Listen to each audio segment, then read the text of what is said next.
Asia cup का 1 run चाहिए भारत को। आप जीत गई भारत, आज है एशिया कप।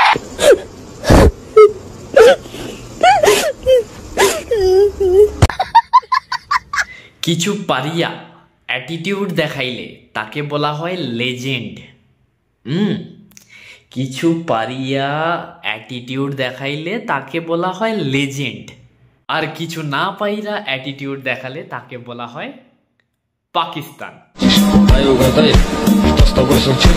বিশ্বাস কর ভাই, এটাকে ওরা বলে না, এটাকে ল বলে।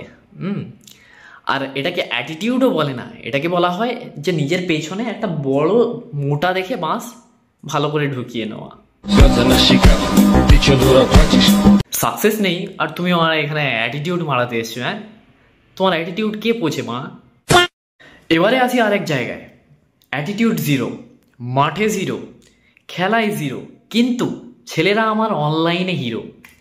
সেটা হচ্ছে আমাদের পাশের দেশ, যেখান থেকে প্রত্যেক সময় কান্নার হাহাকার আমাদের ভারতে ছড়িয়ে পড়ে প্রতিনিয়ত। অ্যাটলিস্ট পশ্চিমবঙ্গের ধারে পাশে তুমি যদি থাকো, তাহলে প্রত্যেক দিন দেখতে পাবে যে দুঃখের স্রোত বয়ে আসছে, কষ্টের স্রোত বয়ে আসছে, হিংসায় জ্বলে যাচ্ছে। তো সেটা হচ্ছে আমাদের পাশেরই দেশ বাংলাদেশ। কেমন লাগছে আসলে পাকিস্তানের হার? হতাশ, হতাশ, পুরাই হতাশ। কেমন লাগছে? কাল রাতে ইন্ডিয়া জিতে যাওয়ার পরে আমি আমার পাশের বাড়ি থেকে কেন শুনতে পাচ্ছি কান্নার আওয়াজ, কষ্টের আওয়াজ, দুঃখের আওয়াজ। কারণ তারা কোনোদিন কাপ তুলতে পারে না, তারা তুলতে পেরেছে শুধু লোটা। পাকিস্তানকে হারিয়ে এশিয়া কাপের যে ট্রফি, সে ট্রফি নিয়ে গেল ভারত। তো আমি বহুত চিন্তা ভাবনা করে দেখলাম, যদি ভারতও নিতে চাইছে না এশিয়া কাপ, পাকিস্তানও নিতে চাইছে না এশিয়া কাপ, তাহলে তৃতীয় দল হিসেবে বাংলাদেশকে দিয়ে দেওয়া হোক। আপাতত তাদের কাছে একটা মাত্র লোটা ছেড়ে একটা কাপ আসুক, এটাই জনগণ চায়।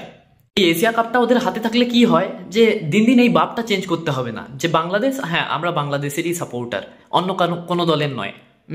আমাদের ভাব চেঞ্জ করতে হবে না, আমরা বাংলাদেশ, আমাদের হাতে ট্রফি আছে, মানে আমরাই সিটসে। এইটা আপাতত ওরা বলতে পারুক।